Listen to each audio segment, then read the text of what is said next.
चलिए question number 23 है आपका कॉस्ट अकाउंटिंग का डिवीजन की बुक से। बहुत इंपॉर्टेंट क्वेश्चन है।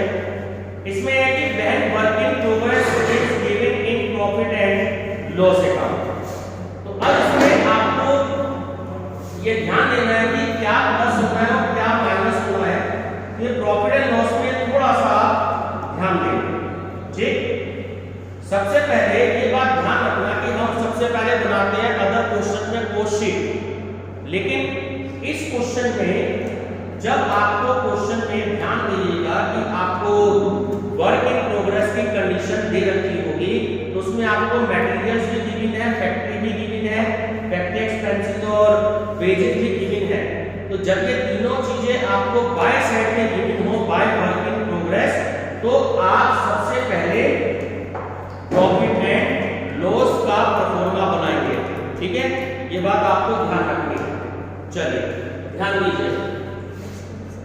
सबसे पहले आपका टू मटेरियल्स वो ये कितना है, टू साइड में है 29150 29150। ये देखना है कि वर्क इन प्रोग्रेस में क्या मटेरियल की कोई वैल्यू दी है।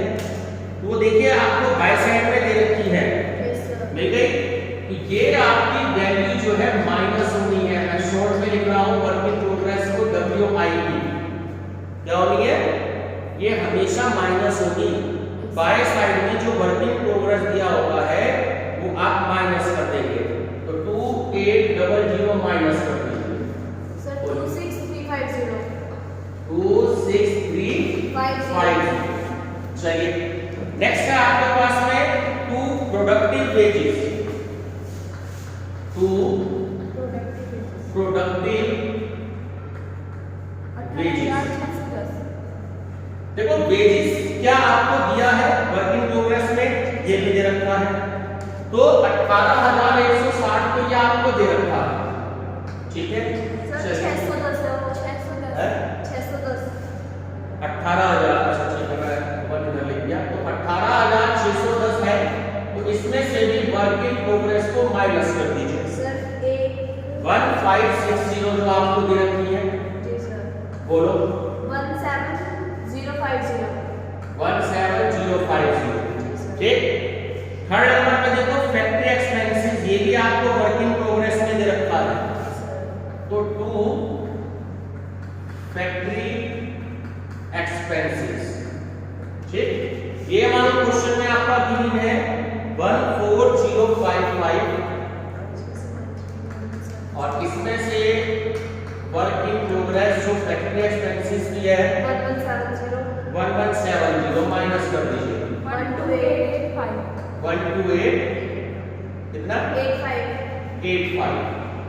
ये बात क्लियर होगी। ये बात आपको ध्यान रखनी है। ठीक है, साथ ही साथ ध्यान रखना कि जब आप कॉस्ट शीट बनाओगे, कॉस्ट शीट में जब हम ये वाली वैल्यू लिखेंगे मटेरियल की और वेजेस की, ये माइनस वाली ही हम वैल्यू जो है वो लिखते हैं इसमें। ये बात आपको याद रखनी है कॉस्ट शीट में। ठीक है, साथ के साथ लिख लीजिएगा तो आपको याद भी रहेगा।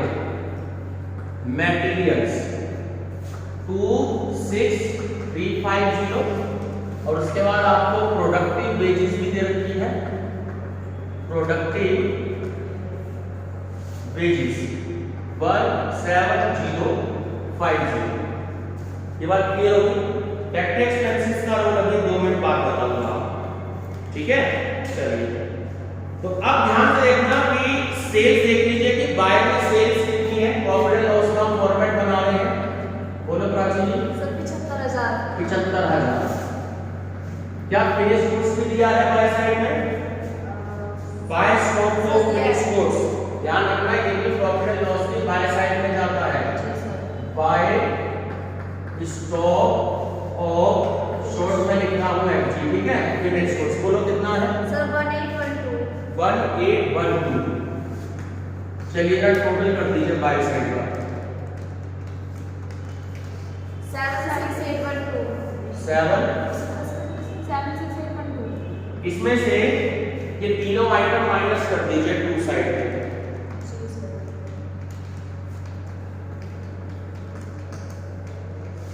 तो जो माइनस करेंगे टू ग्रॉस प्रॉफिट सीडी, बोलो 20527 20527।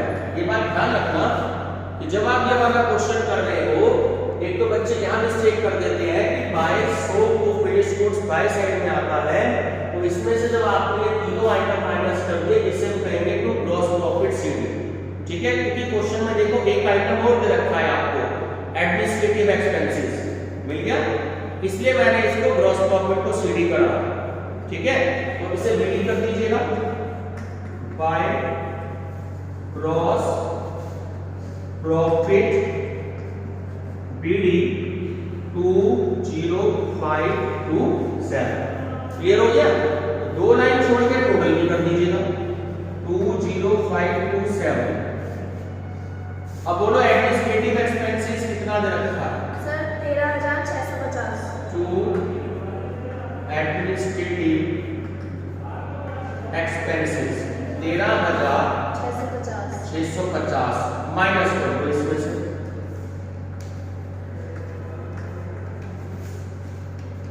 जो माइनस करके आएगा वो आ जाएगा आपका 6877। 6677। सर 6877। अब बोली ना सही, सर पहले भी सही बोला था। पहले भी सही बोला था, सही का पक्ष ले लो है टू नेट प्रॉफिट। चलो ये बात समझ में आ गई? पहले आपका आएगा ग्रॉस प्रॉफिट सीडी, क्योंकि एडमिनिस्ट्रेटिव एक्सपेंसेस क्वेश्चन में दे रखा है, तो एडमिनिस्ट्रेटिव एक्सपेंसेस जो है ध्यान रखना ये प्रॉफिट एंड लॉस का आइटम होगा। ठीक है, तो आपने जब इसको सॉल्व किया तो आपका आ गया नेट प्रॉफिट 6877। ये बात क्लियर होगी? चलिए अब आपको बनानी है कॉस्ट शीट। अब हम आते हैं कॉस्ट शीट की तरफ। अब क्वेश्चन में ये देखो कि आउटपुट कितना है, तो पैराग्राफ में देखें नीचे 1600, ठीक है, extensions were manufactured during the year and 1500 were sold during the same period। तो जब आप आउटपुट बनाओगे, इधर क्वेश्चन बनाओगे, तो आपको आउटपुट लेनी होगी। ये कॉलम तो आपका रुपीस का हो गया, ठीक है, और ये कॉलम आपका किसका हो गया? यूनिट का हो गया। तो आउटपुट ध्यान रखना, जितनी मैंने आपको कल भी बताया था टोटल यूनिट्स होती हैं उतना लेना। बच्चे सेल वाली ले लेते हैं, वो गलत है। ये बात क्लियर होगी? चलो रे डिवाइड करो, अंजलि तुम इसको डिवाइड करो और प्राची तुम इसको डिवाइड करो 1600 से, बताओ क्या वैल्यू आती है? सर ऊपर वाले की तो सर नीचे वाले की आ रही है कोई वन आ रहा है, हां 10.65 10.65। सर मेरी आ रही है 16.46 16.46। चलिए इसका टोटल कर दीजिए, क्या आया टोटल? सर इसका तो आ रहा है 43400। 43400। अब चाहो तो इसका टोटल कर दो और चाहो तो इससे डिवाइड कर दो, बात एक ही है। बोलो क्या वैल्यू आई? सर 2711। 27.11। ठीक है, क्या कहेंगे हम इसे? Prime cost.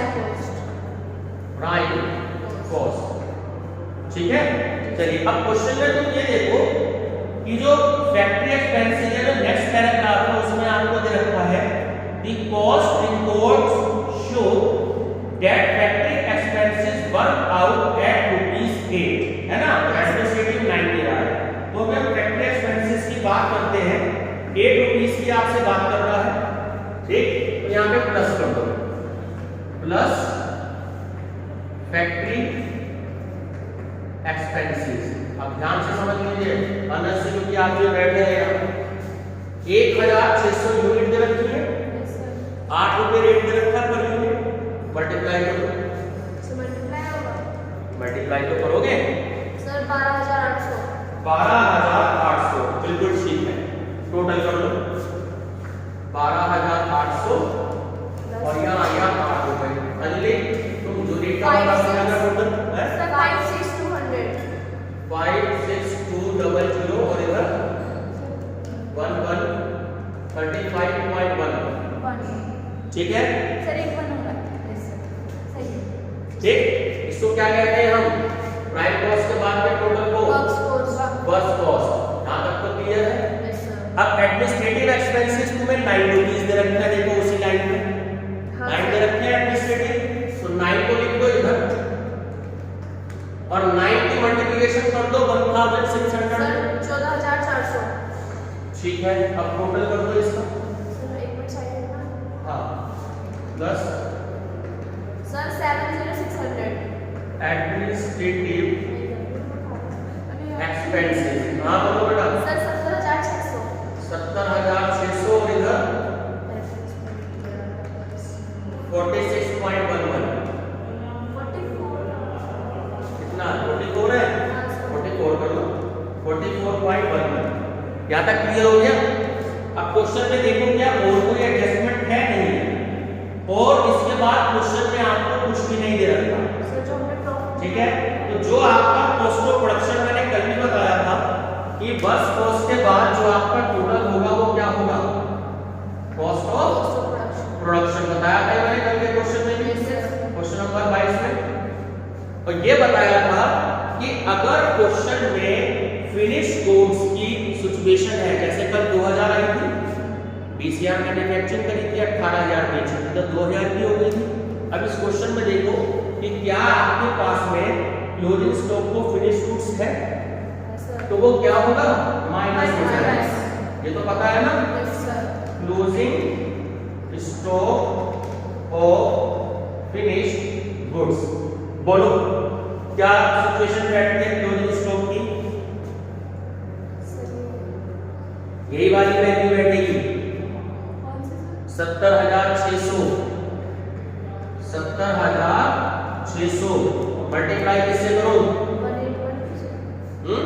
ध्यान से देखो, 70,600 को मल्टीप्लाई आप करेंगे कितने से? 100 से, क्योंकि 1,600 यूनिट का टोटल प्रोडक्शन हुआ और 1,500 यूनिट्स को सेल कर दिया, तो कितनी यूनिट बच गई? 100 यूनिट बच गई। कल भी मैंने तुम्हें बताया था। ठीक है, चलिए डिवाइड किससे करना है? कल का क्वेश्चन बिल्कुल भूल गए, घर पे जाके देखा नहीं। 20,000 से डिवाइड किया था, ध्यान से देख लो। हम डिवाइड करते हैं टोटल जितनी यूनिट की मैन्युफैक्चरिंग की जाती है उसी से डिवाइड करते हैं। अच्छा हाँ सर। कल के क्वेश्चन में बताया था कि जितनी यूनिट आई थी 20,000 में से 18,000 को माइनस कर दिए, 2,000 आ गए। यहाँ पे 1,600 में से 1,500 माइनस कर दिए, 100 आ गए। ठीक है, अब बताओ सॉल्व करके। 4412.5। चलिए, और यूनिट में ध्यान रखना कुछ नहीं आता। जब आप closing stock of finished goods calculate कर लेते हो, तो वो जो आंसर है आपका, आंसर में थोड़ी सी मेरे को मिस्टेक लग रही है। 75012। अगर बुक के अकॉर्डिंग करें तो तुम लोगों ने राउंड ऑफ में नहीं किया, 16.47 आ रहा है। राउंड ऑफ में तो करना था सर, सबको राउंड ऑफ करना पड़ेगा। और सबको राउंड ऑफ करना पड़ेगा। यहाँ पे 6 आना था, तुम लोग राउंड ऑफ करके बताते नहीं। अब यहाँ हो गया 3 और यहाँ हो गया 3 और यहाँ हो गया 3। सर इसका एक 2 रुपए का अंतर आ जाएगा, फिर तुम कहोगे सर आंसर नहीं आ रहा। तो 44.13 ये आपकी कॉस्ट ऑफ प्रोडक्शन की वैल्यू आ गई। यहाँ तक क्लियर हो गया? अगर टोटल बता दो मेरे को कितना है इसका और इसका टोटल, यानी कि माइनस करके बताना। माइनस ही तो होता है क्लोजिंग स्टॉक। बताओ क्या वैल्यू आई? सर 6618 7.5। 6618 7.5। क्या कहेंगे प्राचीन इस टोटल को? सर क्या बताया था? जब आप कॉस्ट ऑफ प्रोडक्शन के बाद माइनस कर देते हैं closing stock of finished goods को, तो उसको क्या कहते हैं? Cost of goods sold. Cost of goods. Sir कल तो आपने कुछ और बताया था, हमें ध्यान से देखो, ध्यान से देखो, कॉस्ट ऑफ गुड्स सोल्ड ही लिखवाया था। देख लो क्वेश्चन हाँ सर, कल वाला। Cost of goods sold. ये बात ध्यान रखना प्राची, कॉस्ट ऑफ प्रोडक्शन के बाद जब हम closing stock of finished goods को माइनस करते हैं तो जो वैल्यू आती है उसको हम कॉस्ट ऑफ गुड्स सोल्ड करते हैं। ठीक है, चलिए अब देखो सेल कितनी हुई, लास्ट का जो हमारा आंसर डिपेंड करता है। 1500 यूनिट थी ना आपकी, एक लाइन छोड़ के लिख दीजिएगा सेल, ठीक है। तो मल्टीप्लाई कैसे करोगे, 1500 यूनिट जो थी, देखो क्वेश्चन में दे रखा है रेट कितना दे रखा है,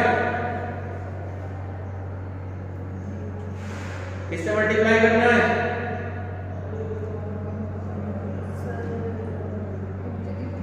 कितनी यूनिट दे रखी है क्वेश्चन में, ध्यान से देखो।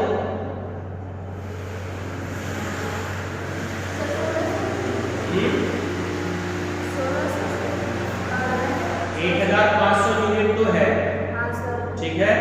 और सेल्स देखो ऊपर आगे से आपको दे रखी है इसमें 75,000 चाहिए, यहाँ पे देख लो इधर वैसे 75,000 रुपए। कल के क्वेश्चन में हमने मल्टीप्लाई करी थी, इधर देखो ये सेल्स 75,000 कर दो माइनस, बोलो कितना आंसर आया सर? 8812.5। 8812.5, ठीक है। अभी हमें नहीं पता, मतलब अगर हमारे सामने बुक ना हो, वैसे तो हमारा आंसर ठीक आ गया अगर तुम बुक से आंसर टैली करती हो तो, लेकिन अगर एग्जाम में क्वेश्चन आ जाता है तो अभी हमें नहीं पता कि हमारा आंसर सही है या गलत है, ठीक है। तो उसके लिए हम क्या बनाएंगे, रिकॉन्सिलिएशन स्टेटमेंट, रिकॉन्सिलिएशन स्टेटमेंट, ठीक। चलिए क्या लिखते हैं सबसे पहले, net profit as per cost books, net profit as per cost books. तो ये थोड़ा सा देख लेना इसको क्योंकि यहाँ जगह नहीं है। बोलो नेट प्रॉफिट कॉस्ट बुक्स का कितना आया था, आपने अभी सॉल्व करके निकाला है, 881.5, ठीक है। अब कौन सा आइटम प्लस होगा कौन सा आइटम माइनस होगा, जरा बताएंगे तो बोर्ड में देख के। आपके पास में देखो 2 एडजस्टमेंट 3 एडजस्टमेंट दे रखी है, अब जरा ध्यान से देखो। एक एडजस्टमेंट किसकी दे रखी है, देखो मटेरियल और वेजेस तो हमें नहीं लेना, ठीक है। एक आपको देखना है, फैक्ट्री हटा देता हूं यहां से, एक आपको देखना है फैक्ट्री का घेरा, एक आपको देखना है एडमिनिस्ट्रेशन का घेरा, और एक आपको देखना है क्लोजिंग स्टॉक का, ठीक है। अब ये मेरे को देखो कि बताओ कि क्या प्लस होगा और क्या माइनस होगा। फैक्ट्री एक्सपेंसेस की अगर आप बात करें, अगर ध्यान से देखो, फैक्ट्री एक्सपेंसेस आपके कॉस्ट में आए थे 12,800, ये रहे, मिल गए। और अगर आप फाइनेंशियल में देखो तो वो थे आपके 12,885, तो कॉस्ट में कम हो रहे हैं, कम हो रहे हैं मतलब माइनस हो रहे हैं, ठीक है। तो मैं यहाँ पे माइनस कर देता हूँ क्योंकि यहाँ ज्यादा जगह नहीं है बोर्ड पे, तो शॉर्ट में लिख रहा हूँ फैक्ट्री एक्सपेंसेस, क्या लिखना है लेस होने पे, अंडर चार्ज, क्या लिखते हैं, अंडर चार्ज, अंडर चार्ज, ठीक। तो माइनस कर दो 12,885 में से 12,800 85 आ गया, तो ये अपना इनर कॉलम में लिख दीजिए 85। ये बात क्लियर हो गई। अब सेकंड देखो, सेकंड आपने वैल्यू किसकी कैलकुलेट करी थी, एडमिनिस्ट्रेटिव एक्सपेंसेस की, ये रही, और यहाँ पे देखो एडमिनिस्ट्रेटिव एक्सपेंसेस ये रहे, दोनों मैंने टिक लगा दी, कंपेयर करो। कॉस्ट क्या है 14,400, ठीक है, और एडमिनिस्ट्रेटिव के है 13,650, ये प्लस में चले जाएंगे, चलिए प्लस में लिख दीजिएगा, एडमिनिस्ट्रेटिव एक्सपेंसेस, ठीक है। तो 14,400 माइनस हो गए 13,650, 750। ठीक है 750। अब एक आइटम ये आपका और रह गया क्लोजिंग स्टॉक का, ठीक है। तो क्लोजिंग स्टॉक अगर आप ध्यान से देखो कितनी वैल्यू आ रही है क्लोजिंग स्टॉक की, क्लोजिंग स्टॉक कितना दे रखा है आपको? सर इसमें तो दे रखा है, इसमें 81 बुक में दे रखा है, 181 बुक में देखो कितना दे रखा है क्लोजिंग स्टॉक 1812 और फिनिश गुड्स का देखना है 1812 और उधर आपने देखो कितना कैलकुलेट किया है 4412.5। ये रहा एक, हाँ जी एक तरफ तो ये आपने कैलकुलेट किया था, ठीक है, और एक तरफ देखो ये रहा आपको क्वेश्चन में, जी सर, ठीक है। अब मैंने कल क्या बताया था आपको, ये प्लस होगा या माइनस होगा, तो तभी तो क्वेश्चन सॉल्व करोगे। हाँ जी, क्लोजिंग स्टॉक ज्यादा हो रहा है, ध्यान से देखो कॉस्ट में क्लोजिंग स्टॉक आपका जब ज्यादा होता है तो वो माइनस में जाता है, ठीक है। जब कॉस्ट में क्लोजिंग स्टॉक ज्यादा होता है तो वो माइनस में जाता है, तो आप क्या माइनस करेंगे, ठीक है। तो क्लोजिंग स्टॉक ओवर वैल्यूएशन या ओवर चार्ज, जो आपको लिखना ओवर चार्ज, तो इसमें से माइनस कर लीजिएगा 4412.5 में से 1812, बोलो कितना है माइनस कर 2600.5। 2600.5। अब ध्यान से देखो इधर ये माइनस में गई है ना दोनों चीजें। अब देखो 750 प्लस में एक ही आइटम है, तो इसको तो 750 को यहाँ पर ऐड कर दो, बोलो क्या वैल्यू आई 750 में ऐड कर दो 9,562.5, ठीक है। अब इन दोनों को ऐड करो 85 प्लस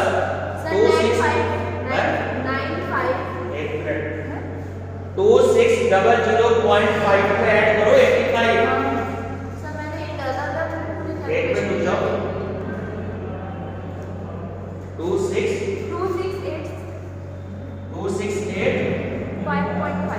5.5। अब माइनस करो,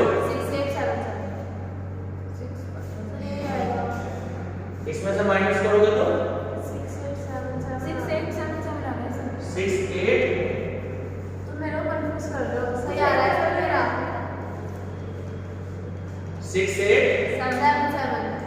7.5 डाउट लग रहा है मुझे सर 0.5 थोड़ी आ रहा है, 0.5 नहीं आ रहा है, रुक जाओ किसमें नहीं आ रहा 0.5, ये जो आप ये हटा दो नो सर नीचे वाला, ये वाला, यस सर, ठीक है ये तो आ रहा है, चलो ये हो गया। अब तो ये टोटल आ गया आपका 6877, सही आ गया आंसर। ये net profit as per profit and loss account करेंगे, इसका जगह लिखेंगे यहाँ पे लिख लीजिएगा net profit as per profit and loss account, ठीक है। कैसे पता लगा जी हमारा आंसर सही है 6877, ये देखो ये ऑलरेडी हम कैलकुलेट कर चुके थे 6877, ये वहीं पे हमारा आंसर, अगर ये नहीं आएगा तो इट मींस कि हमारा क्वेश्चन गलत है, ठीक है। चलिए अगला क्वेश्चन हम जो है अगली वीडियो में करेंगे। स्टॉप कर दो।